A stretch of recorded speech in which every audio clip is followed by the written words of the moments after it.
அஸ்ஸலாமு அலைக்கும் வரஹமத்துல்லாஹி வபரகாத்துஹு. சுபஹானல்லா. இன்றைக்கி நம்ம ஹதீஸ் 3 அப்படின்ற பகுதிக்கு வந்திருக்கிறோம். துன்பங்களை தீர்க்கும் தொழுகை. நம்ம ஏற்கனவே தொழுகையை பற்றி நிறைய விஷயங்கள் பார்த்துட்டோம். ஆனால் இன்றைக்கி நபிநாயகம் தொழுகையில் துன்பங்களும் நீங்கப்படுது அப்படின்னு நாயகம் ஸல்லல்லாஹு அலைஹி வஸல்லம் நமக்கு சொல்லி கொடுத்துருக்குறாங்க. அதை நம்ம இன்றைக்கி பார்க்கலாம். தொழுகை அல்லாஹ்வின் மிகப்பெரிய ரஹமத்தாகும். எனவே எவ்வித துன்பங்கள் நேர்ந்தாலும் தொழுகைக்கு விரைவது அல்லாஹ்வின் ரஹமத்தின் பக்கம் விரைவதாகும். அல்லாஹ்வின் ரஹமத்தே நமக்கு உதவியாகி விடும்போது துன்பங்கள் எங்கே பாக்கி இருக்க போகின்றன? இந்த கருத்து பல ஹதீஸுகளில் அறிவிக்கப்பட்டிருக்குது. நபி பெருமானார் ஸல்லல்லாஹு அலைஹி வஸல்லம் அவர்களின் அடிச்சுவட்டை பின்பற்றிய சஹாபாக்களின் வாழ்க்கையிலும் இப்படிப்பட்ட சம்பவங்களே நிகழ்ந்திருக்கின்றன.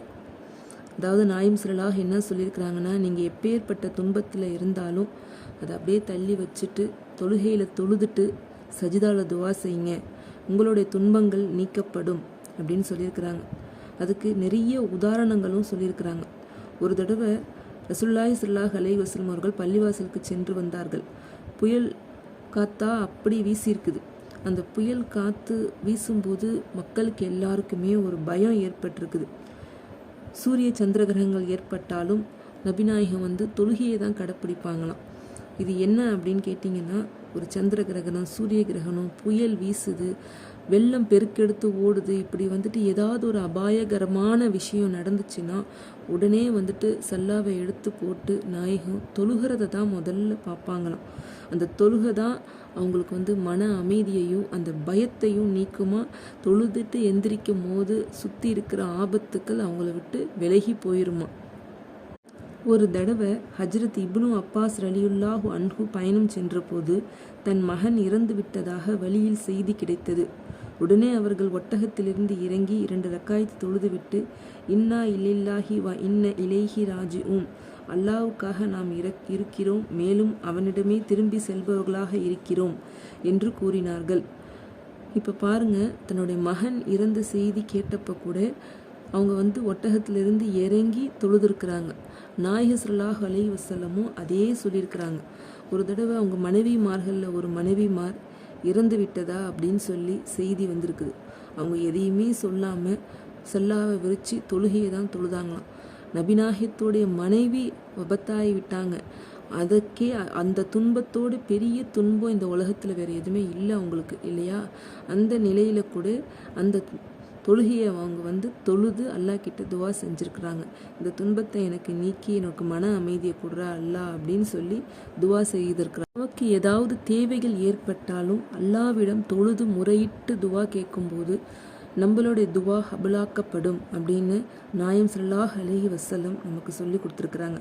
அதுக்கு உதாரணமாக ஒரு கதையை சொன்னாங்க. கூஃபா நகரில் ஒரு கூலிக்காரர் இருந்தார். அவர் மீது மக்களுக்கு நல்ல நம்பிக்கை இருந்தது. அவர் நாணயம் உள்ளவராகவும் இருந்தார். வியாபாரிகளின் பணத்தையும் பொருள்களையும் கொண்டு போய் சேர்ப்பது அவரது வேலையாகும். அவர் ஒரு தடவை பயணம் செய்து கொண்டிருந்தார். வழியில் ஒருவன் அவரை சந்தித்து, எங்கே போகிறீர்கள் என்று கேட்டான். தான் போகும் இடத்தை கூலிக்காரர் கூறினார். நானும் அங்கத்தான் போக வேண்டும். நடக்க முடியாததால் நான் உன் கூடவே நடந்து வருவேன். ஆனால் நடக்க இயலவில்லை. ஆகவே 1 தினார் கூலி தருகிறேன். உன்னுடைய கோவேறு கழுதையின் மீது என்னை ஏற்றிக் கொள்கிறாயா என்று அவன் கேட்டான். கூலிக்காரர் சம்மதித்தார். அவன் ஏறிக்கொண்டான். இப்படி போயிட்டு இருக்கும்போது வழியில் ஒரு இடத்துல 2 பாதை பிரிஞ்சிருக்குது. நீ இந்த பாதையில் போகாத, அந்த பாதையில் போ அப்படின்னு அந்த கழுதை மேலே உட்காந்துருக்கிறவன் சொல்லியிருக்கிறான். கூலிக்காரர் சொல்லியிருக்கிறாரு, நான் இந்த பாதையில் போனது கிடையாது அப்படின்னு. நான் போயிருக்கிறேன், நீ போகிற பாதை சுத்து வழி, இதுதான் ரொம்ப ஷார்ட்கட்டு, நீ இந்த வழியில் போ அப்படின்னு சொல்லியிருக்கிறாங்க. போய் கொஞ்சம் தூரம் போன உடனே பெரிய அந்த இடத்துல ஒரு காடு. அந்த காடில் நிறைய பிணங்கள் கிடக்குது. அதை பார்த்தோன்னே இந்த கூலிக்காரருக்கு ரொம்ப அதிர்ச்சி ஆயிடுது. உடனே இந்த கழுதையில் உட்காந்துருந்தவர் கீழே குதிச்சு, உன்னை வழி மாறி கொண்டுட்டு வரத்துக்கு தான் நான் இந்த பக்கம் கொண்டுட்டு வந்தேன், உன்னை கொண்டுட்டு உன்கிட்ட இருக்கிற பொருள்கள் எல்லாம் நான் எடுத்துக்க போகிறேன் அப்படின்னு சொல்கிறார். அப்போ இந்த கூலிக்காரர் சொல்கிறாரு, வேணாம், நீ இந்த பொருள் வேணா எடுத்துக்கோ, என்ன கொலை செய்யாத, என்னை விட்டுரு அப்படின்னு ரொம்ப கெஞ்சுறாரு. ஆனால் அவன் கேட்குற மாதிரி இல்லை. சரி, எனக்கு ஒரு 2 நிமிஷம் டைம் கொடு, நான் தொழுதுக்கிறேன் அப்படின்னு சொல்கிறாப்புல. அப்போ அந்த கூலிக்காரர் சிரிக்கிறார். உன்ன மாதிரி நிறைய பேர் 2 ரக்காயத்து நான் தொழுதுக்கிறேன் அப்படின்னு சொல்லி என்கிட்ட என் கையால் கொலை செய்யப்பட்டவங்க தான் இங்கே பிணமாக கிடக்கிறாங்க, நீனு அப்படித்தான் ஆக போகிற அப்படின்னு சொல்கிறாரு.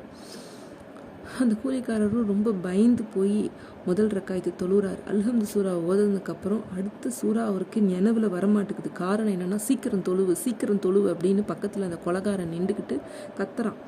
அப்போ அவங்கள அறியாமே அவங்க வாயிலிருந்து இந்த வார்த்தை வருது, அம்மன் யுஜிபுல் முல்தர்ர இஜாத ஆஹோ வா எஸிஃபுல் ஜுவா. இதை சொன்ன உடனே அவங்களுக்கு அப்படியே ஒன்றுமே சொன்ன உடனே அதுக்கான அர்த்தத்தை பாருங்கள். திக்கற்றவர் அவனை அழைக்கும் பொழுது பதில் தருபவனும் அவரது துன்பத்தை நீக்குபவனும் யார் அப்படின்றது இதோடைய அர்த்தம். இதை ஓதியவாறு அவர் அழுது கொண்டு இருந்தார். அப்பொழுது திடீரென்று ஒரு குதிரை வீரர் அங்கு தோன்றினார். பார்த்துக்கோங்க, அல்லாஹ்வுடைய மகிமையை பாருங்கள். அவர் தலையில் பளிச்சிடும் இரும்பு தொப்பி அணிந்திருந்தார். அவர் தமது ஈட்டியால் அந்த கொடியவனை குத்தி கொன்று விட்டார். அவன் இறந்து விழுந்த இடத்தில் தீப்பிடித்து கொழுந்து விட்டு எரிந்தது. உடனே கூலிக்காரர் சஜிதாவில் விழுந்து அல்லாஹ்வுக்கு நன்றி செலுத்தினார். பிறகு தொழுது முடித்த பின் குதிரை வீரரிடம் ஓடிச் சென்று, நீங்கள் யார் என்பதை அல்லாஹ்விற்காக சொல்லுங்கள் என்று கேட்டார். அதற்கு அந்த குதிரை வீரர், திக்கற்றவர் அழைக்கும் போது உதவி செய்பவனும்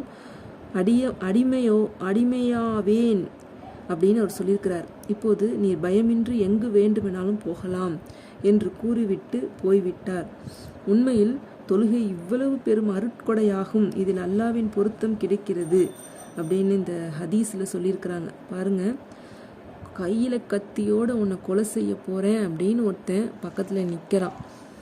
அந்த நேரத்தில் 2 ரக்காயத்து தொழுதுருக்குறாங்க. பயத்தில் வாயில் அவங்களுக்கு சூறா வரவே இல்லை. அல்லாவா அந்த வார்த்தையை வர வச்சிருக்கிறான். நான் திரும்ப அந்த வார்த்தையை ஓதுறேன், கேளுங்க. அம்மன் இஜீபுல் முல்தர்ர இஜா த ஆஹு வா எஸிஃபு சுவா. இதை ஓதுன உடனே ஒரு குதிரை வீரர் வந்து அந்த கொலைகாரனை சாவடிச்சிட்டு அந்த கூலிக்காரரை அவன்கிட்ட இருந்து காப்பாற்றிருக்கிறார். அல்ஹம்துலில்லாஹ். நமக்கு எந்த தேவை ஏற்பட்டாலும் அல்லாஹ் கிட்ட நபில் 2 ரக்காயத்து கட்டி நம்ம தொழுதோம் அப்படின்னா அல்லாஹ் வந்துட்டு உடனே நம்மளுடைய தேவைகளை நிறைவேற்றான். நமக்கு என்ன கஷ்டமோ அந்த கஷ்டத்தை எல்லாம் நிறைவேற்றி கொடுக்குறான். நம்ம இதெல்லாம் தெரியாமல் எத்தனையோ வழியை நம்ம தேடிக்கிட்டு இருக்கிறோம், எத்தனையோ விஷயத்தை பார்க்குறோம். ஆனால் நம்ம கையிலே இருக்கிற விஷயத்தை நம்ம செய்ய மாட்டுக்கிறோம். இதை நம்ம கடைப்பிடிக்கணும் அப்படின்றத நம்ம வளமையாக வச்சுக்கணும். எந்த கஷ்டம் வந்தாலும் அந்த துக்கத்தை அப்படியே நம்ம தள்ளி வச்சுட்டு சல்லாவை விரித்து நல்லபடியில் ஒழு செஞ்சுட்டு சல்லாவில் நம்ம 2 ரக்காயத்து தொழுகும் போது அந்த பாவங்கள் நம்மளை விட்டு நீங்கிறதோடு இல்லாமல் அந்த துன்பங்களையும் அல்லாஹ் நீக்கி நம்ம மனசையும் நம்மளுடைய வாழ்க்கையையும் சுகமாக்கி கொடுக்குறான். அதே மாதிரி நம்ம தொழுகும்போது நல்ல ஒழு செய்து அல்லாஹ் சொன்ன மாதிரி நாயகம் நமக்கு சொல்லி கொடுத்தபடி நம்ம ஒழு செய்கிறதுல எந்த தவறுதலும் இல்லாமல் செய்யும்போது ஒழு செய்யும்போது வடியும் நீரிலே பாதி பாவம் கலைஞ்சிருதான். அல்ஹம்துலில்லாஹ். அல்லாஹ்வுடைய அருட்கொடையை பார்த்து நம்ம ரொம்ப பிரமிச்சு போகணும். அதே நேரத்தில் நாயகம் இன்னொரு விஷயத்தையும் நமக்கு எச்சரிச்சிருக்காங்க. அப்போ எந்த பாவம் வேணாலும் செஞ்சுட்டு தொழுதா நமக்கு மன்னிப்பு கிடைச்சிரும் அப்படின்னு நினைக்காதீங்க. நாயகம் என்ன சொல்லியிருக்கிறாங்க அப்படின்னா, நீங்கள் நல்ல முறையில் ஒழு செஞ்சுட்டு தொழுகும் போது உங்களுடைய பாவங்கள் மன்னிக்கப்படும், துன்பங்கள் மன்னிக்கப்படும், அதில் சந்தேகம் இல்லை. ஆனால் நீங்கள் அல்லாவுக்கு மாறுபாடான விஷயங்கள், அதாவது நாயகம் சொன்னாத விஷயத்தை செஞ்சுட்டு போயிட்டு சல்லால போய் நின்று அல்லாஹ் என் பாவத்தை மன்னிச்சிரு அப்படின்னு சொன்னால் கண்டிப்பாக அல்லாஹ் மன்னிக்க மாட்டான். அதில் இந்த வட்டி வாங்குற பாவம், பெண் பிள்ளைகள்கிட்ட தப்பாக நடந்துக்கிற பாவம், மற்றவர்களை குறை சொல்கிறது, இதெல்லாம் தினமுமே நம்ம செஞ்சுக்கிட்டு தொழுது நம்ம துவா செஞ்சால் அல்லாஹ் மன்னிச்சிருவான் அப்படின்னு ஒரு காலமும் நினைக்காதீங்க அப்படின்னு நாயகம் ஸல்லல்லாஹு அலைஹி வஸல்லம் நமக்கு சொல்லி கொடுத்துருக்குறாங்க. இன்னும் ஏராளமான ஹதீஸ்கள் இந்த மாதிரி இருக்குது. நம்ம தினம் ஒன்று ஒன்றா பார்க்கலாம். இன்ஷா அல்லாஹ். என்னோடய வீடியோ பிடிச்சிருந்துச்சுன்னா என்னோடய சேனலை லைக் பண்ணுங்கள், நிறைய பேர்த்துக்கிட்ட இந்த ஹதீஸை ஷேர் பண்ணுங்கள், என்னோடய சேனலை சப்ஸ்கிரைப் பண்ணுங்கள், ஹைப் பண்ணுங்கள், எனக்கும் துவா செய்யுங்க, நானும் உங்களுக்காக துவா செய்கிறேன். அஸ்ஸலாமு அலைக்கும் வரஹ்மத்துல்லாஹி வபரகாத்துஹு.